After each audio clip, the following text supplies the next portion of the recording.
আসলে আমি আমার লাইফে বমিটাকে শিল্প পর্যায়ে পৌঁছে নিয়েছি। এখন এটার রিজনটা হচ্ছে কি, শুধু আমি না, যারা এই জাহাজের সাথে সম্পৃক্ত তারা যদি এই বমিকে শিল্পের পর্যায়ে পৌঁছে না নিতে পারে তাহলে জাহাজে আসলে সার্ভাইভ করা সম্ভব না। আমাদের ট্রেনিং এর সময় কিন্তু আমরা বমি কিভাবে করতে হয় সেটাও কিন্তু আমরা টেকনিকটা আসলে শিখে যেতাম। এর রিজন কি, আমরা অনেক সময় পানিশমেন্টের ক্ষেত্রে অনেক কিছু আমাদের খুব খারাপ লাগতো, খারাপ অনুভূতি হতো, তখন মনে হতো যে আমরা মনে হয় এখন বমি করলে আমার খুব ভালো ফ্রেশ হয়ে যাবো আমি। তো আমাদের ওই রকম একটা টেকনিক ছিল যে আমরা বমি করতে পারতাম। তো ওই জন্যই আমি বলি যে আসলে আমরা সবাই, সেটা শুধু আমি না, আমরা সবাই এই বমিটাকে শিল্প পর্যায়ে নিয়ে গেছি দেখেই আমরা আসলে সি লাইফে আমরা সার্ভাইভ করি। আমি জাপানি স্কলার ছিলাম, ওই জাপানি স্কলার প্যাসেঞ্জার শিপে আমাদের ট্রেনিং শিপ বা প্যাসেঞ্জার শিপে আমাদের ট্রেনিং হয়। তখন আমরা খুব চার্মিং যে আমরা প্যাসেঞ্জার শিপে উঠছি এবং ট্রেনিং শিপে উঠছি। জাহাজ তখন কোবে পোর্টে ছিল, জাহাজটা আস্তে আস্তে বের হচ্ছে কোবে পোর্ট থেকে। আমাদের একটা অনুভূতি হচ্ছে, খুব ভালো একটা অনুভূতি হচ্ছে, যখন জাহাজটা ল্যান্ড থেকে যত দূরে যাচ্ছে, জাহাজটা যখন দুলাই স্টার্ট করলো তখন আস্তে আস্তে আস্তে আস্তে আমরা উইক হয়ে যাচ্ছি, মাথা ধরে যাচ্ছে, আস্তে আস্তে পেট মোচড়াচ্ছে। এরপরে যখন জাহাজ 5 ডিগ্রি করে পোর্ট স্টারবোর্ড রোলিং করা স্টার্ট করলো, আমাদের বমিটি স্টার্ট হলো।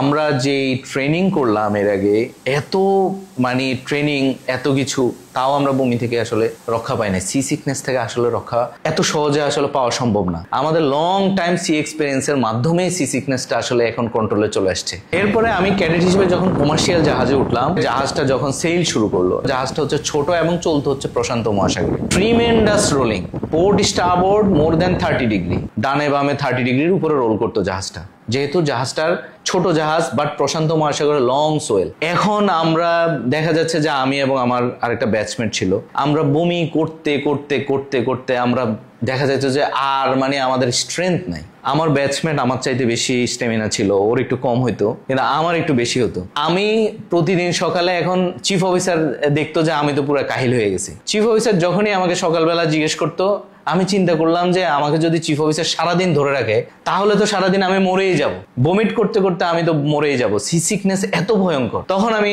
চিফ অফিসারকে সকালবেলা ঘুম থেকে উঠে এসে বলতাম, স্যার অলরেডি 4 বার বমি করা শেষ।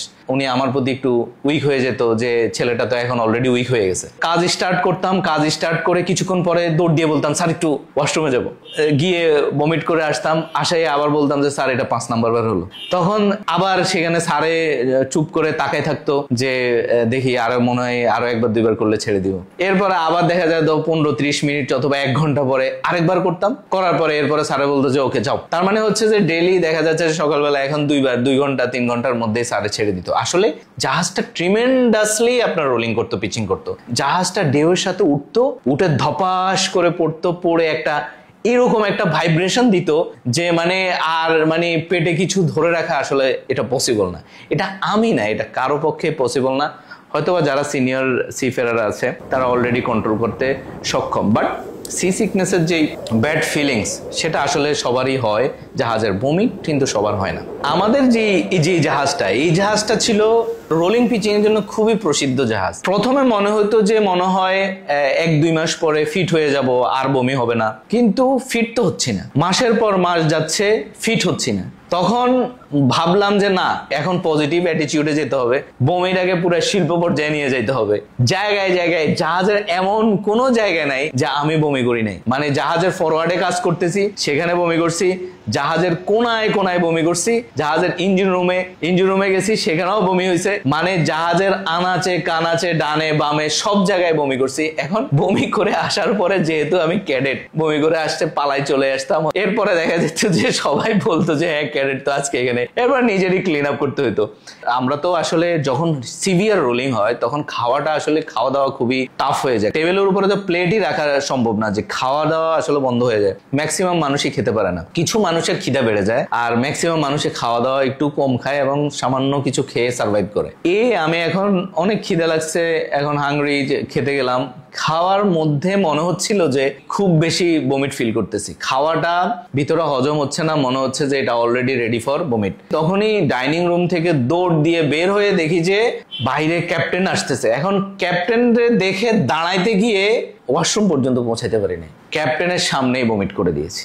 এখন ক্যাপ্টেন তো আসলে সাদ তো আমাদের এই ট্র্যাক গুলা পার করেই আসলে ক্যাপ্টেন হয়েছেন। উনি আমাকে দেখে উনি আজকে পাশ কাটে গিয়ে কাঁধে হাত দিয়ে বলতেছে clean up and take rest. তো এই যে আমাদের আসলে মেরিন প্রফেশনে যারা সি ফেয়ারার সবাই সি সিকনেস কে ওভারকাম করেই যেতে হবে। সবাইকে বমিকে শিল্প পর্যায়ে নেওয়া পর্যন্ত কেউই সাগরের জন্য আসলে ফিট না।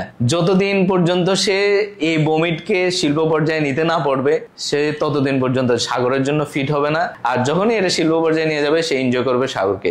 অনেকে ভাবে, আমার ফ্রেন্ড সার্কেল অথবা অনেকে বলে যে দোস্ত চল আমাদেরকে নিয়ে যায়, আমাদেরকে জাহাজে নিয়ে যায়। বাট বর্ষা সিজনে জাস্ট টেকনাফ থেকে সেন্ট মার্টিনের যে লঞ্চগুলো এই সামান্য দূরত্বে, এই লঞ্চগুলা যাওয়ার সময় সামান্য একটু পোর্ট স্টারবোর্ডের রোলিং হওয়ার পরে মানুষজন কান্নাকাটি শুরু করে দেয়। মানুষজন কান্নাকাটি শুরু করে যায় এই বুঝি ডুবে গেল।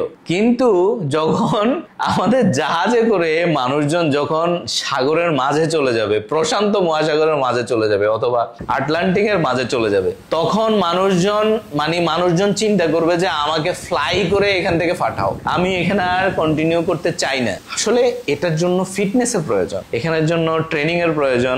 এখানে সবাই সার্ভাইভ করা। সি ফেয়ারার এটা কোনো চাকরি না, এটা কিন্তু লাইফ স্টাইল। এই লাইফ স্টাইলকে যারা লাইফ স্টাইল হিসেবে গ্রহণ করতে পারছে তারাই সি ফেয়ারার লাইফে সাকসেসফুল।